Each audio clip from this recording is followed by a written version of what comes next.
हम लोग आज पढ़ने वाले हैं मॉडल वर्ब्स, राइट।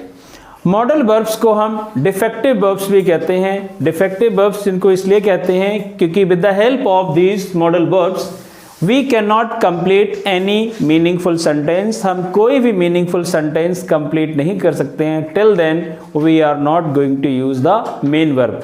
जब तक हम कोई मेन वर्ब यूज ना कर लें तब तक हम इनसे कोई भी, जैसे अगर हम देखें तो डिफेक्टिव वर्ब को हम मॉडल वर्ब्स को हम डिफेक्टिव वर्ब्स भी कहते हैं, right. Defective verbs,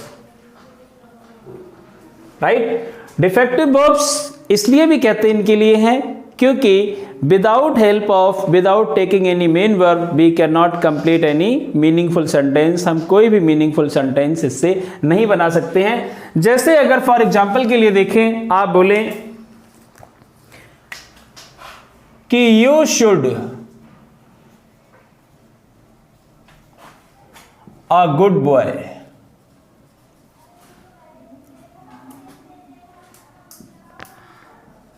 right.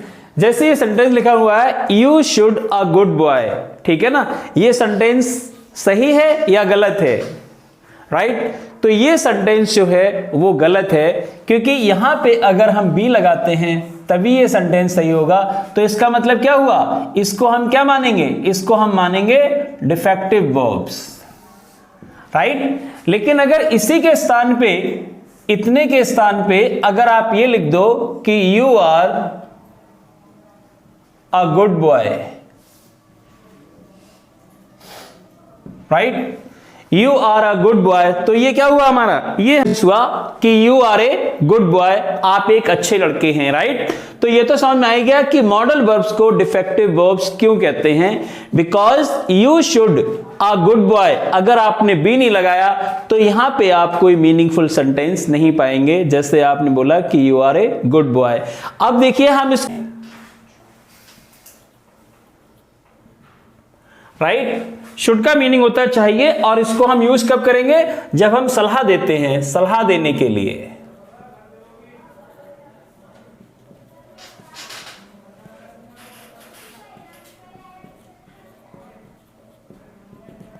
Right. सलाह देने के लिए हम इसका प्रयोग करते हैं। जैसे मान लो आपको किसी बंदे से कहना है कि आपको सुबह जल्दी उठना चाहिए, तो क्या बोलेंगे, you should get up early in the morning, right. आपको स्कूल जाना चाहिए, you should go to school. आपको नौकरी करनी चाहिए, you should do the job, right. आपको समय बर्बाद नहीं करना चाहिए, you should not waste your time, right. तो जैसे आपने कहा आपको सुबह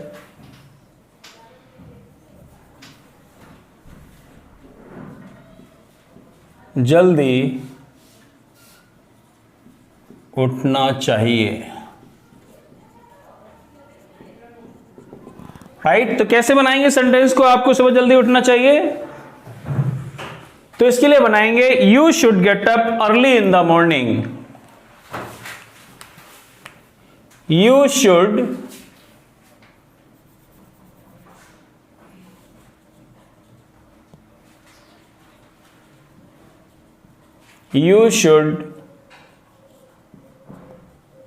get up early in the morning, right. समझ में आया, you should get up early in the morning, आपको सुबह जल्दी उठना चाहिए। ये क्या हो गया, जैसे आपने उस बंदे को सलाह दे दी, तो सलाह देने के लिए हम शुड का प्रयोग करते हैं, राइट। अब अगर हमें मस्ट लिखना है, मस्ट का प्रयोग करना है, तो मस्ट कहां करेंगे, इसका मतलब भी चाहिए होता है,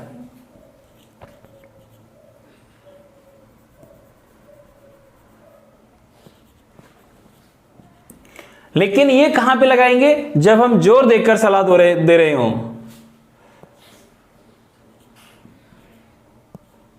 जब हम जोर देकर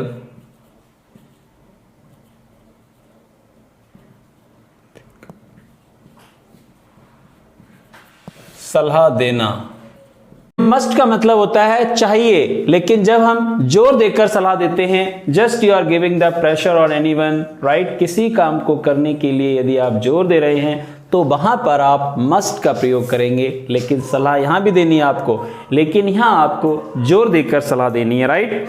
तो जैसे आपने कहा आपको अवश्य पार्टी में जाना चाहिए, हमको अवश्य पार्टी में जाना चाहिए,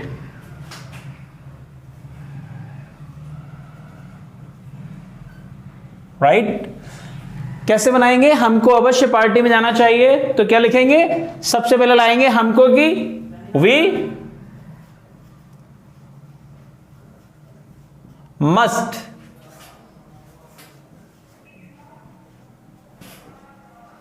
go to the party, we must go to the party, right। हमको अवश्य पार्टी में जाना चाहिए। Got it? समझ में आ गया ये वाला। अगला है आउट टू। आउट टू का मतलब भी क्या होता है?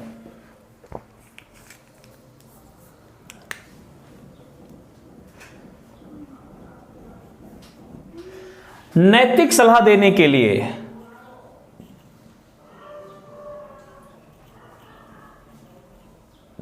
नैतिक सलाह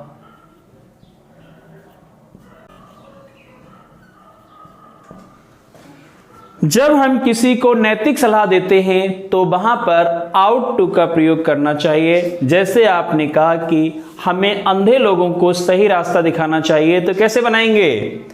right, we ought to show the right path to the blind, right. हमें गरीबों को खाना खिलाना चाहिए, तो भी क्या लिखेंगे? वी आउट टू, और खाना खिलाने की होती है feed, we ought to feed the poor, right. तो ये भी लिख लो।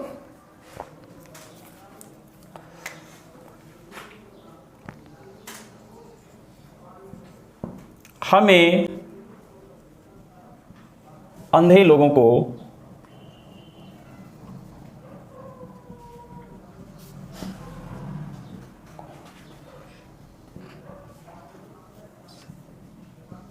सही रास्ता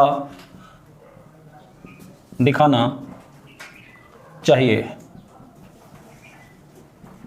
राइट। हमें अंधे लोगों को सही रास्ता दिखाना चाहिए, तो कौन सा काम हुआ ये हमारा हुआ नैतिक कार्य, राइट। और नैतिक सलाह देने के लिए किस चीज का प्रयोग करते हैं? तो हम आउट टू का प्रयोग करते हैं। तो सबसे पहले क्या लिखेंगे? We ought to, right. और रास्ता दिखाने क्या बोलेंगे? Show, we ought to show the path, show the path to the blind. समझ में आया नहीं? हमें अंधे लोगों को सही रास्ता दिखाना चाहिए, तो क्या लिखेंगे? We ought to show the right path to the blind. और द ब्लाइंड का मतलब हो जाता है पूरी दुनिया के जितने भी अंधे लोग हैं उन सभी के लिए हम केवल द ब्लाइंड कहेंगे, तो we are talking about the whole world, पूरी दुनिया के जो अंधे लोग हैं उनकी बात कर रहे हैं। अब अगला सेंटेंस देखिए, ये है राइट। कैन का प्रयोग कहां करते हैं? कैन का प्रयोग हम करते हैं क्षमता के लिए,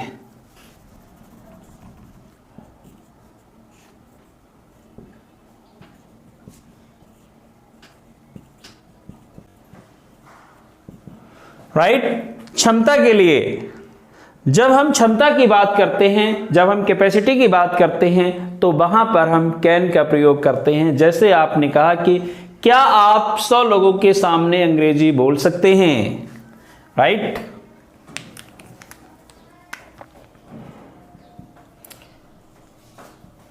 क्या आप 100 लोगों के सामने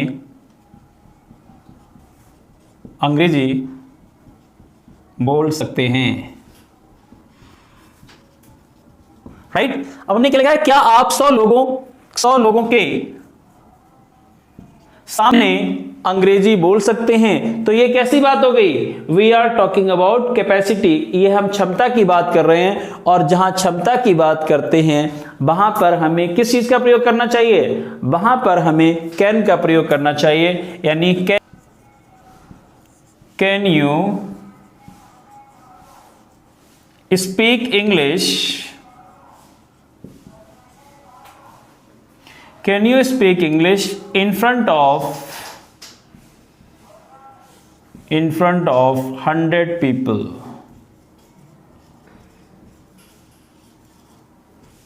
right, can you speak English in front of 100 people? क्या आप 100 लोगों के सामने अंग्रेजी बोल सकते हैं? राइट, अगला सेंटेंस है कुड, अगला वर्ड है कुड, और कुड का प्रयोग हम कहा करते हैं? भूतकाल की क्षमता। राइट,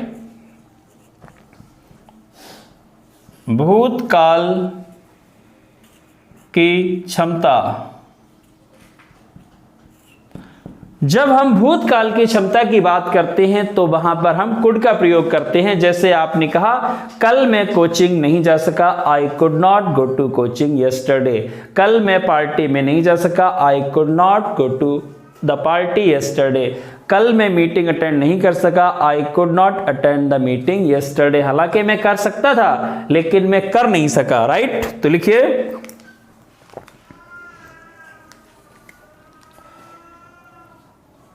मैं कल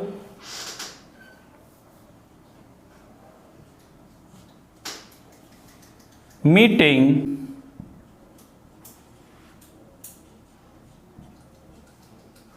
अटेंड नहीं कर सका।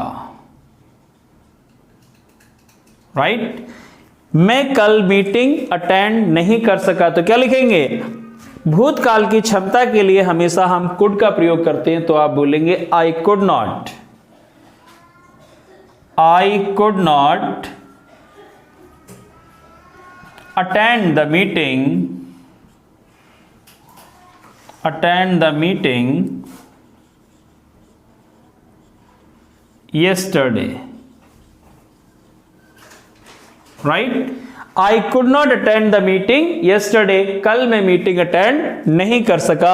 अगला सेंटेंस है मे, और मे का प्रयोग हम कहां करते हैं?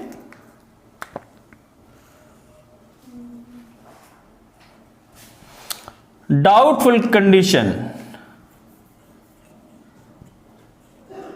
Doubtful condition. राइट, जहां पर हम डाउटफुल की बात करते हैं वहां पे हम मे का प्रयोग करते हैं। जैसे आपने कहा कि आज मेहमान टपक भी सकते हैं। राइट, तो आप बोलेंगे टुडे द गेस्ट में कम टुडे, या द गेस्ट में ड्रॉप टुडे। राइट, आज बरसात हो भी सकती है, it may rain today. Okay, ये डाउटफुल कंडीशन है कि आज बरसात हो भी सकती है, आज बरसात हो भी सकती है। कैसे बनाएंगे आज बरसात हो भी सकती है? तो जहां पर बरसात की बात करते हैं, मौसम की बात करते हैं, अंधेरे उजाले की बात करते हैं, वहां पे अगर कोई सब्जेक्ट नहीं होता है तो हम इट मान लेते हैं। तो आप यहां पे लगा सकते हैं it may rain today. Right, it may rain today. Right, it may rain today, आज बरसात हो भी सकती है। ओके, अगला सेंटेंस है माइट। माइट का प्रयोग कहां करेंगे? जहां पे वेरी वेरी डाउटफुल कंडीशन की बात करते हो, मुश्किल से ही की बात करते हो, मुश्किल से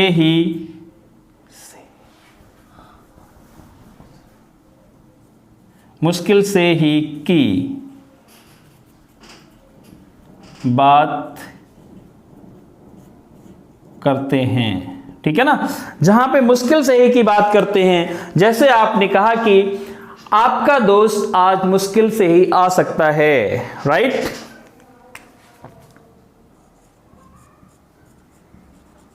आपका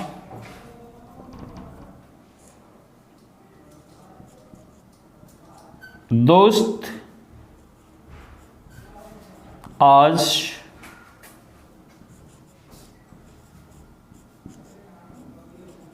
मुश्किल से ही आ सकता है। राइट, आपका दोस्त साहब मुश्किल से ही आ सकता है। ओके, तो your friend might come today. Your friend might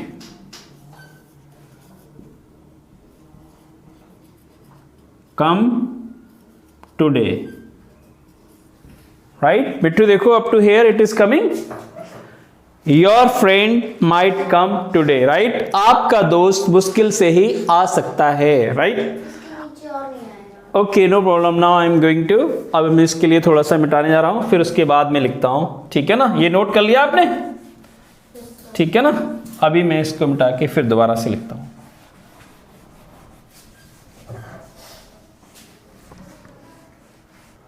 now we are going to write about would, कि वुड का मीनिंग क्या होता है। राइट, तो वुड का मतलब होता है भविष्य की कल्पना।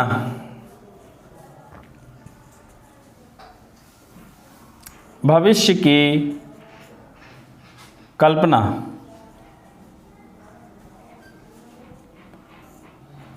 या इच्छा। भविष्य की कल्पना या इच्छा। जैसे आपने कहा कि क्या आप कुछ कहना चाहेंगे, तो आपकी इच्छा है, आप कह भी सकते हैं और नहीं भी कह सकते हैं। राइट, तो क्या बोलेंगे?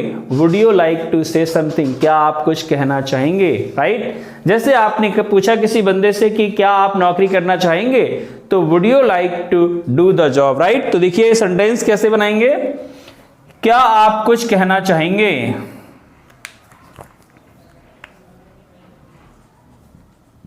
क्या आप कुछ कहना चाहेंगे।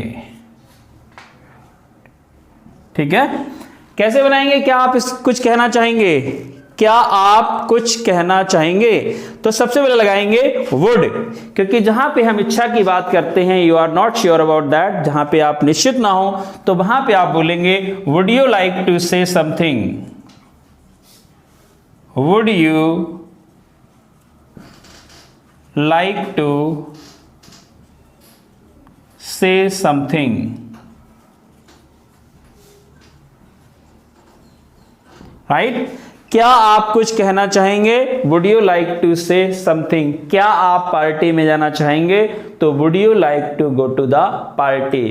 क्या आप अंग्रेजी का अखबार पढ़ना चाहेंगे, would you like to go through the English newspaper. Right, या आप ये कहें कि मैं कुछ कहना चाहूंगा, तो भी आप यही बोलेंगे I would like to say something. Right, मैं कुछ कहना चाहूंगा। और विल का प्रयोग,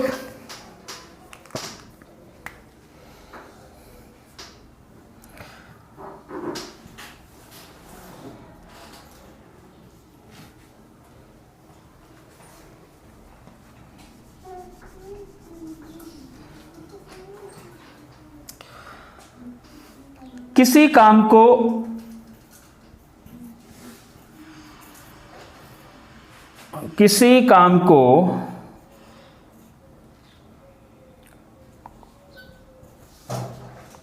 भविष्य में करना जरूरी हो।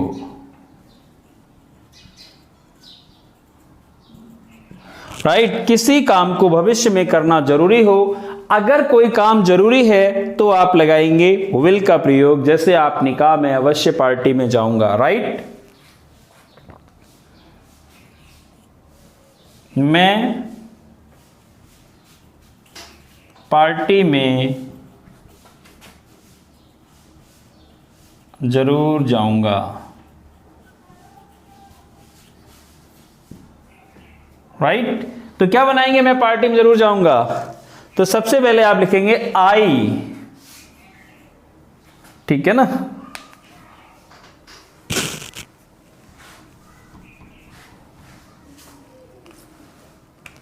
I will go to the party, right? मैं पार्टी में जरूर जाऊंगा, I will go to the party. Okay, अगला सेंटेंस है शैल। शैल का मतलब ही भविष्य की बात कहने के लिए होता है आई और बी के साथ, आई और बी के साथ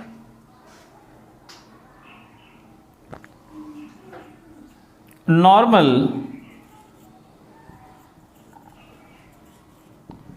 कंडीशन में, राइट?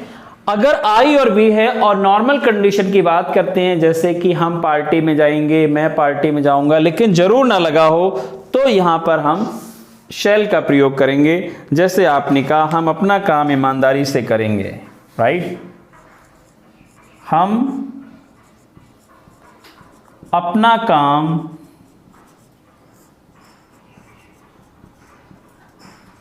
ईमानदारी से करेंगे, ठीक है ना? हम अपना काम ईमानदारी से करेंगे तो कैसे बनाएंगे? सबसे पहले किसकी लाएंगे? हम की क्या होगी? वी, और करेंगे नॉर्मल बात है shall, we shall do our work, और ईमानदारी से क्या लगाएंगे? ऑनेस्टली,